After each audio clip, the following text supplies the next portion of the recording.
नमस्कार दोस्तों, आप सभी का स्वागत है डे नाइट स्टडी के इस ऑनलाइन लर्निंग प्लेटफॉर्म पे।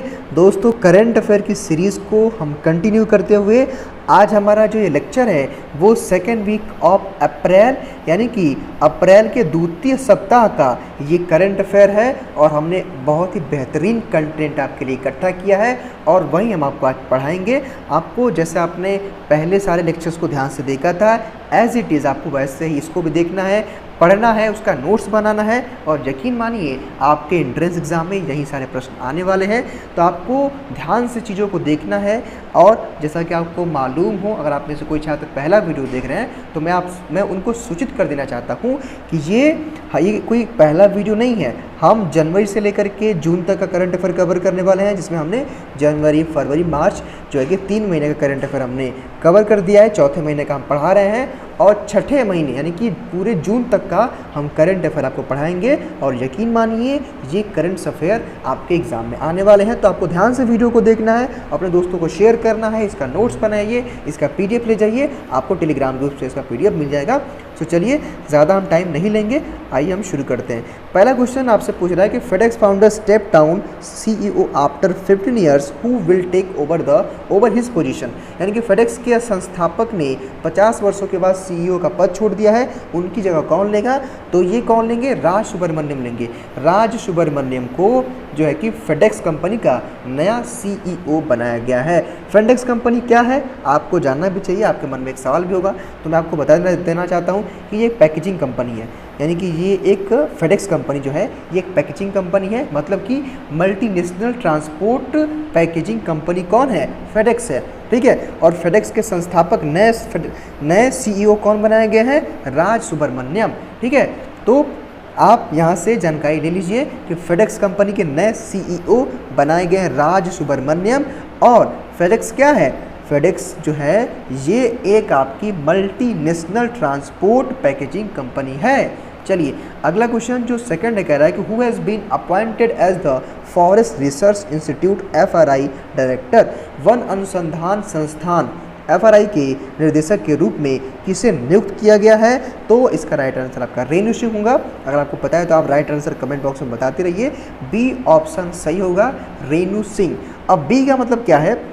अब देखिए, अब बी ऑप्शन सही है, यानी कि रेणु सिंह को वन अनुसंधान संस्थान FRI का निर्देशक नियुक्त किया गया है, ठीक है। लेकिन रेणु सिंह के बारे में आप एक जानकारी और ले लीजिए कि ये जो है कि 1990 बैच की IFS ऑफिसर हैं। देखिए, एक होता है IAS ऑफिसर, ठीक है, और एक होता है IFS ऑफिसर। इसका मतलब होता है इंडियन फॉरेस्ट सर्विसेज, ठीक है। तो ये 1990 बैच की एक IFS ऑफिसर है, ठीक है। कौन है? डॉक्टर रेणु सिंह। चलिए, ठीक है। और डॉक्टर रेणु सिंह के ही क्या बनाया गया है? वन अनुसंधान संस्थान का नया निर्देशक चुना गया है। अगला क्वेश्चन कह रहा है आपसे, जो कि बहुत इंपॉर्टेंट है, कि कालिया या Krushak assistant for livelihood and income augmentation यानी कि आग्रूमेंटेशन योजना किस राज्य सरकार द्वारा किसान कल्याण के लिए शुरू की गई थी? और आपके सामने 4 ऑप्शंस हैं, तो इसका जो राइट आंसर होगा इसका होगा उड़ीसा। यानी कि ध्यान से दीजिए आप, ये क्वेश्चन क्या पूछ रहा है कि कालिया या कृषक assistance for livelihood and income augmentation योजना किस राज्य सरकार द्वारा किसान कल्याण के लिए शुरू की गई थी? तो आप ये जान लीजिए कि जो योजना है आपका कालिया या कृषक, ये किसान कल्याण के लिए शुरू की गई थी और उड़ीसा राज्य ने इसको शुरू किया है, ठीक है, इसी साल। अगला क्वेश्चन कह रहा है आपका कि external affairs minister S Jaishankar participated in the BIMSTC ministerial meeting in Colombo. तो इसका हिंदी मतलब यह है कि विदेश मंत्री S जयशंकर ने कोलंबो में बिस्टेक मंत्रिपरिषद बैठक में भाग लिया, ठीक है। तो कह रहा है कि कितना, ये मतलब ये कौन सी बैठक थी, ये कौन सी बैठक थी, कह रहा है। तो क्वेश्चन नंबर 4 का राइट आंसर आपका 18 होगा। 18वीं बैठक थी जो कोलंबो में की गई थी और जयशंकर के नाम के S जयशंकर नाम है। अच्छा, इनके बारे में एक और जान लीजिए कि विदेश मंत्री कौन है? एस जयशंकर प्रसाद। अगर आपसे मान लीजिए क्वेश्चन पूछता है कि हमारे देश के विदेश मंत्री कौन है, तो आप उसका राइट आंसर क्या देंगे? S जयशंकर प्रसाद। ठीक है। तो एस जयशंकर प्रसाद विदेश मंत्री हैं और उन्होंने कोलंबो में 18वीं मीटिंग यानी कि 18वीं मंत्रिपरिषद बैठक में भाग लिया है। अगला question, prime minister of Malta यानी कि माल्टा जो है कि Robert Abela has been sworn in for second term, what is the capital. यानी कि माल्टा के प्रधानमंत्री रॉबर्ट अबेला ने दूसरे कार्यकाल के लिए शपथ ली, राजधानी क्या है। अब देखिए यहाँ से आप पहले क्वेश्चन को समझिए, कह रहा है कि माल्टा के प्रधानमंत्री यानी कि माल्टा एक देश हो गया, उसके प्रधानमंत्री कौन होंगे, रॉबर्ट अबेला, ठीक है। यानी कि माल्टा के प्रधानमंत्री आपके कौन हो गए, रॉबर्ट अबेला ने क्या किया है, उन्होंने दूसरा कार्यकाल के लिए यानी कि अपने दूसरे कार्यकाल के लिए शपथ अभी लिया है। लेकिन पूछ रहा है कि जो आपका माल्टा देश है ना, इसकी राजधानी क्या है, यानी कि माल्टा देश की राजधानी पूछ रहा है क्या है, तो इसकी राजधानी क्या होगी, वलीटा, यानी कि option B is the right, यानी कि वलीटा इसका राइट आंसर। यानी कि दोस्तों माल्टा की राजधानी कहाँ है, वलीटा में है, ठीक है, वलीटा में इसकी यानी कि माल्टा की राजधानी वलीटा है। और माल्टा के प्रधानमंत्री कौन है, रॉबर्ट अबेला है, और इन्होंने दूसरे बार अपने कार्यकाल की शपथ ली है, इसको आपको ध्यान रखना है, ठीक है। यानी कि माल्टा के प्रधानमंत्री रॉबर्ट अबेला है और उन्होंने जो है कि दूसरे कार्यकाल के लिए शपथ ली है। बहुत इंपॉर्टेंट है, कह रहा है कि रेटिंग एजेंसी ICRA ने 2022-23 में भारत के सकल घरेलू उत्पाद के विकास के अनुमान को घटाकर 7.2% कम कर दिया है। पहले यह दर 8% थी। ICRA की स्थापना किस वर्ष हुई थी। तो छठे नंबर जो आपका जो छठा नंबर क्वेश्चन है, तो इसका राइट आंसर आपका हो जाएगा 1991, यानी कि बी इसका ऑप्शन सही होगा। ध्यान से क्वेश्चन को समझिए, कह रहा है कि रेटिंग एजेंसी ICRA ने 2022-23 में भारत के सकल घरेलू उत्पाद यानी कि GDP की बात कर रहा है कि विकास के अनुमान को घटा करके कितना कर दिया, 7.2% कर दिया है। पहले यह दर 8 थी, क्योंकि देखिए अब 8 पॉइंट का यहाँ पे नुकसान हुआ यानी कि इतना घट गई है। तो ICRA की स्थापना का वर्ष पूछ रहा है, यानी कि ICRA जो है कब स्टैब्लिश हुआ, क्वेश्चन आपसे ये पूछ रहा है, ध्यान दीजिए, ठीक है। इसकी स्थापना 1991 में हुई, यानी कि ऑप्शन नंबर बी इसका राइट है। चलिए अगला प्रश्न कह रहा है जो कि बहुत ही इंपॉर्टेंट है, कह रहा है कि which bank has partnered with EaseMyTrip to launch an environment friendly green debit card, यानी कि पर्यावरण के अनुकूल डेबिट कार्ड लॉन्च करने के लिए किस बैंक ने इजी माई ट्रिप के साथ भागीदारी की है। आपके सामने कई सारे ऑप्शंस हैं, लेकिन इसका राइट आंसर डी होगा, DBS बैंक ऑफ इंडिया, यानी कि DBS बैंक इंडिया होगा। और DBS का फुल फॉर्म होता है डेवलपमेंट बैंक ऑफ सिंगापुर, ठीक है। तो DBS जो बैंक है इसने इको यानी कि इसने ही पर्यावरण के अनुकूल डेबिट कार्ड लॉन्च करने के लिए जो है कि बैंकों से यानी कि लॉन्च करने के लिए बैंकों से इजी माई ट्रिप के साथ भागीदारी की है। और किस बैंक ने भागीदारी की है, DBS बैंक ने ये भागीदारी की है। अगला क्वेश्चन कह रहा है कि Olympic medallist Mirabai Chanu won the BBC India sport women of the year award 2021। She is from which state. देखिए अब यहाँ से 2 से 3 प्रश्न छुपा हुआ है। सबसे पहले तो आप ये जान लीजिए कि ओलंपिक पदक विजेता कौन है, मीराबाई चानू है, यानी कि जो है मीराबाई चानू ने इस बार ओलंपिक पदक जीता है अप्रैल में ही, ठीक है। और वो जो है कि BBC Indian sport women of the year 2021 बनी है, उन्होंने 2021 का खिताब जीता है, ठीक है। आप ध्यान दीजिए आप क्वेश्चन को, पहले तो जो ये एक मीराबाई चानू एक ओलंपियड है और इन्होंने 2021 में जो है कि sport women of the year 2021 का खिताब जीता है। अब क्वेश्चन आपसे पूछ रहा है कि ये बताइए कि ये किस स्टेट किस राज्य से आती हैं, ठीक है। तो ये आपकी मणिपुर से आती है, ठीक है, यानी कि मणिपुर से आती हैं मीराबाई चानू, ठीक है। और ये एक ओलंपियड है और 2021 में यानी कि 2021 में ये sport women of the year के खिताब से ये इनको नवाजा गया था, इन्होंने जीता था। तो 2 से 3 प्रश्न यहाँ से आप तैयार कर लीजिए। अगला क्वेश्चन कह रहा है कि BBC इमर्जिंग प्लेयर अवार्ड का पुरस्कार भारत की युवा सलामी बल्लेबाज साफिली वर्मा को दिया गया, जो क्रिकेट में भारत के लिए खेलने वाली सबसे कम उम्र महिला है। वो किस राज्य से हैं। चलिए पहले तो आप यहाँ से ये जान लीजिए कि BC इमर्जिंग प्लेयर अवार्ड, ठीक है, ये अवार्ड किसको दिया गया है भैया, ये देखिए साफिली वर्मा को दिया गया है, ठीक। एक प्रश्न आपने याद कर लिया। अब ये सबसे युवा बल्लेबाज थी, सबसे कम उम्र की बल्लेबाज थी, ठीक है। अब यहाँ से एक प्रश्न आप और याद कर लेंगे कि जो क्रिकेट में भारत के लिए खेलने वाली सबसे उम्र की महिला है, तो ये एक इंडियन प्लेयर है, ये भी आपने जान लिया। और कह रहा है कि क्रिकेट में भारत के लिए खेलने वाली सबसे कम उम्र की महिला है। तो अगर आपसे क्वेश्चन यही पूछता है कि सबसे कम उम्र में जो है किसने BCG इमर्जिंग प्लेयर का अवार्ड जीता है, उसका राइट आंसर आप जो है कि क्या देंगे, उसका राइट आंसर आप सफेली वर्मा देंगे। अब क्वेश्चन आपसे पूछ रहे हैं कि वो किस राज्य से हैं, ठीक है। तो 9वें नंबर क्वेश्चन का राइट आंसर आपका हरियाणा हो जाएगा। ये हरियाणा से बिलोंग करती है, option number D is the right answer, ठीक है। तो यहाँ से भी आपने मेरे ख्याल से 3 से 4 क्वेश्चन आपने याद कर लिए होंगे, ठीक है। यानी कि BBC जो आपका इमर्जिंग प्लेयर है, यानी कि इसका अवार्ड किसको गया है, इसका अवार्ड आपके सफेली वर्मा ने जीता है।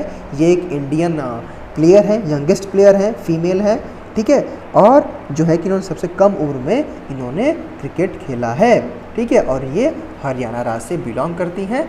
अगला क्वेश्चन कह रहा है कि विश्व पियानो यानी कि वर्ल्ड पियानो यानी कि विश्व पियानो दिवस कब मनाया जाता है। तो 10वें नंबर क्वेश्चन का राइट आंसर बहुत ही आसान है, आपको पता भी होगा।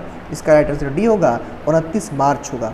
29 मार्च को हम लोग वर्ल्ड पियानो दिवस के रूप में मनाते हैं। अगला क्वेश्चन कह रहा है कि भारत का अपना परिचालक बजट के लिए किसे बिस्मेटक को प्रदान करेगा, यानी कि इंडिया विल प्रोवाइड टू बिस्मेटक to increase its operational budget, ठीक है। तो ये कितना भारत अपना परिचालन बजट देने के लिए बिस्मेटक को कितना प्रदान करेगा। तो 11वें नंबर क्वेश्चन का राइट आंसर आपका $1 बिलियन होगा, यानी कि option number C is the right answer. चलिए अगला प्रश्न कह रहा है कि किस बैंक ने सिटी इंडिया की खुदरा संपत्ति का अधिग्रहण किया है जिसका कारोबार लगभग $2 बिलियन है, यानी कि which bank has acquired retail assets valuing the business at nearly जो है कि $2 बिलियन, ठीक है। तो जो है इस बैंक का नाम जो है क्या है, एक्सिस बैंक है। यानी किस बैंक ने सिटी इंडिया की खुदरा संपत्ति का अधिग्रहण किया है, ठीक है। वो कौन सा बैंक है, वो आपका एक्सिस बैंक है। अगला क्वेश्चन कह रहा है कि किसको 2022-2026 तक 4 साल के कार्यकाल के लिए भारतीय बैडमिंटन संघ BAI के अध्यक्ष के रूप में फिर से चुना गया है। तो अगर आपको इसका राइट आंसर पता है तो then you will be give the right answer in the comment box. अगर आपको नहीं पता है तो 13वें नंबर क्वेश्चन का आपका राइट आंसर क्या हो जाएगा हिमंता विश्व शर्मा, यानी कि option number D is the right answer. यानी कि 2022 से 2026 तक के 4 साल के कार्यकाल में भारतीय बैडमिंटन संघ के लिए अध्यक्ष किसको चुना गया है, हिमंता विश्व शर्मा को। अगला क्वेश्चन कह रहा है कि उदय कोटक ने infrastructure leasing and financial services IL&FS के अध्यक्ष के रूप में इस्तीफा दे दिया है। अध्यक्ष और प्रबंधक निदेशक कौन है। तो आपका जो क्वेश्चन है ये इसका राइट आंसर 14वें नंबर का अगर आपको पता है तब तो आप बता ही सकते हैं कमेंट बॉक्स। अगर आपको नहीं पता है तो इसका राइट आंसर डी हो जाएगा, CS राजन हो जाएगा। यानी कि उदय कोटक ने infrastructure leasing and financial services के अध्यक्ष के रूप में इस्तीफा दे दिया है और इसके अध्यक्ष और प्रबंधक कौन है, आपके CS राजन हैं। अगला क्वेश्चन कह रहा है कि 30 मार्च को किस राज्य ने अपना स्थापना दिवस मनाया। ये बहुत इंपॉर्टेंट क्वेश्चन है, कभी कभी एग्जाम में पूछता है आपके राज्य से संबंध की कौन सा स्टेट अपना स्थापना दिवस कब मनाता है।